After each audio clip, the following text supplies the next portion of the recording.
He was a billionaire who had everything money could buy, yet he lost something so precious that it almost tore his world apart. It wasn't a tangible thing like a jewel or a piece of land, but something even more valuable: his integrity, his trust, and a sense of purpose. One day, during a business trip in Nigeria, he had been careless, distracted by the rush of deals and the glamour of wealth. In that moment of distraction, he lost a very important document: his international passport, some sensitive business papers, and a significant amount of cash.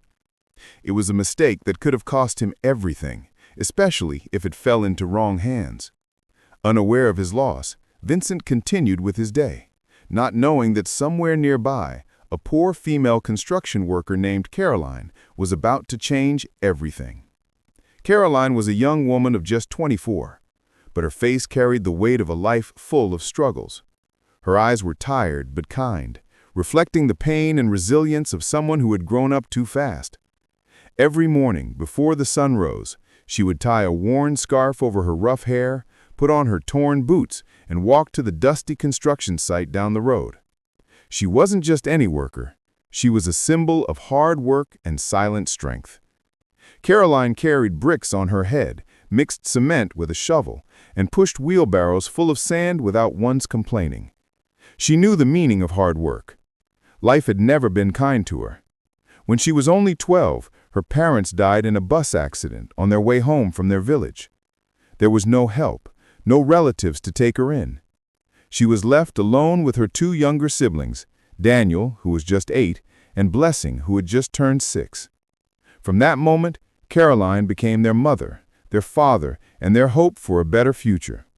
She sold bread by the roadside at first, then washed clothes to earn a little money. When even that wasn't enough, she begged a mason to teach her how to work on a building site. She learned to carry blocks, to mix cement, and to work tirelessly under the hot sun. She didn't complain, no matter how tough things got. Sometimes her hands trembled from exhaustion, and she would sit on the edge of the building, look up at the sky, and whisper, "One day things will change." She believed that her hard work would someday pay off, even if it seemed far away. Meanwhile, not far from her in the same city, lived Vincent, a young billionaire with a calm demeanor and a private life. He was 30 years old, tall and handsome, often featured on magazine covers and billboards. He owned 2 big real estate companies, one in Nigeria and the other in the United States. Everyone knew he was extremely wealthy. But despite his success, Vincent was a man of simple tastes. He didn't like noise, nightclubs, or fake smiles. He was born into wealth, but he was not proud of it. His mother, a gentle woman with soft eyes, often told him, "Respect everyone, no matter how small they look. True wealth is how you treat others." Vincent listened carefully to her words. Even with all his cars, houses, and money, Vincent felt something was missing in his life. He had never found a woman he truly loved. Many women had come into his life, beautiful, rich, fashionable, but something always felt wrong. They seemed to love his money, not him. Vincent wanted a woman with virtue, someone who understood pain and saw him beyond his wealth. But what he didn't realize was that the person he was looking for was very close, closer than he thought. Fate was already working behind the scenes. After more than 10 years living and working abroad, Vincent decided to return to Nigeria for a short vacation. He didn't come back to show off his riches, but to find quiet and peace. He wanted to spend some time inspecting his land holdings, enjoying simple moments, and reconnecting with his roots. One morning, Vincent woke up feeling unusually light. He decided to go shopping himself, without a driver or security team.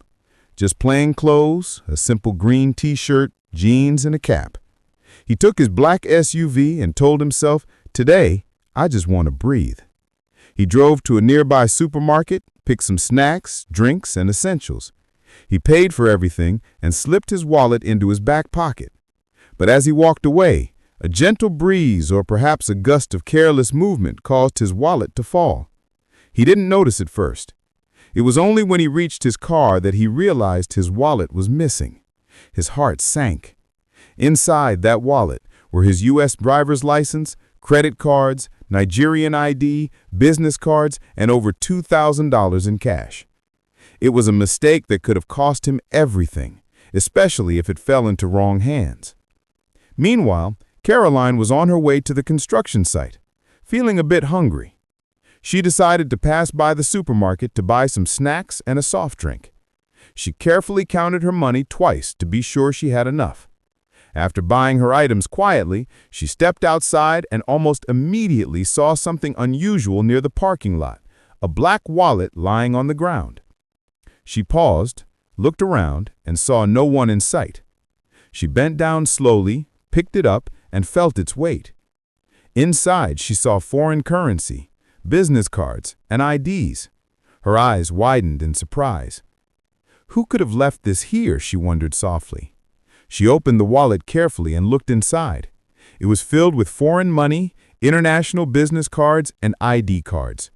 She tried to call the number on the card, but it was an international code, and her Nigerian phone couldn't connect. She looked around again, but no one was searching or running to claim it. Her heart told her she should leave it, but something inside her pushed her to do the right thing. She took the wallet inside the supermarket and handed it to the cashier, explaining that she found it outside. The cashier was surprised. "You mean someone lost this big wallet?" Caroline nodded kindly. "Please give it to security. When the owner comes, return it to him." She handed over the wallet and walked out, feeling good about her honest act. A short while later, Vincent was at a petrol station nearby, filling up his car.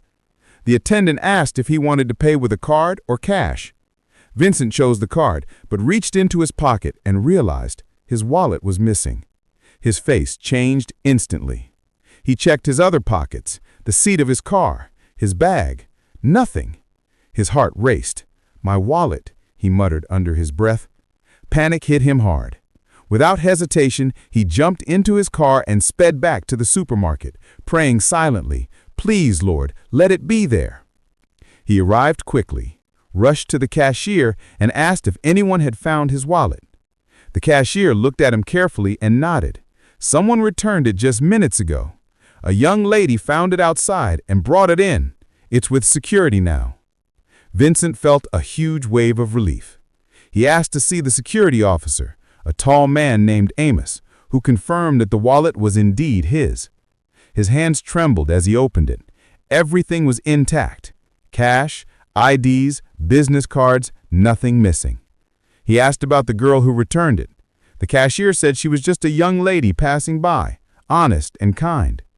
Vincent wanted to thank her in person. He left his phone number with the cashier to give to her if she returned. As he watched her walk away, Vincent felt something stirring in his heart, a deep respect for her honesty and kindness. That night he couldn't sleep. His mind kept replaying the moment he saw her smile and heard her gentle voice. He thought, "Where is she now? How can I find her again?" Days passed, and Vincent's desire to meet her grew stronger.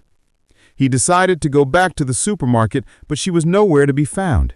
Instead, he learned that she was just a simple worker, living a tough life, with no idea that her honest act had touched someone so powerful. Then one day, Vincent decided to visit a relative outside the city. On his drive, he saw an elderly woman sitting quietly beside a small wooden stall. Her head was bowed, her legs stretched out. As he slowed down, his heart skipped a beat. There was something familiar about her face. He looked again, and his eyes widened in shock. It was her, the woman who had returned his wallet, the woman who had shown him that honesty still existed in the world. He parked his car gently and approached her softly. "Mommy," he called softly at first. The woman looked up quickly, frightened. She was Vincent's childhood nanny, the one who had cared for him when he was a little boy. Her eyes filled with tears as she recognized him. "Benjamin," she whispered, her voice trembling. Vincent nodded, tears forming in his eyes too. He helped her to her feet, and they embraced tightly. "Mommy," Vincent said softly, "I've come to find you. I've been looking for you for so long." She looked at him with tears of joy. "My son, I never thought I'd see you again. Your father and mother would be so proud of you." Vincent helped her into his car and took her home. He gave her a warm, comfortable room, good food, and clothes. That night he sat beside her, feeling a sense of peace he had never known before. The old woman told him her story, how after his parents moved abroad, she stayed behind, trying to make a living, how her small business slowly fell apart due to rising costs and bad luck, how she had been robbed one night and thrown out of her shop, how she had been sleeping outside, hopeless and broken. Vincent listened carefully, his heart heavy with compassion. He realized that his wealth could be used to change lives, including this one. He made a decision. Over the next few weeks, Vincent hired builders to construct a beautiful, simple house for her. He wanted her to have a fresh start, a place where she would never sleep outside again. The house was built quickly, strong and cozy, in a peaceful part of the city. Stay tuned for what happens next. Thank you for watching part 1 of this story. If you want to see what happens next, please leave a comment below saying, "Continue the story." Don't forget to subscribe and turn on notifications so you won't miss the next part. I look forward to sharing the next chapter with you soon.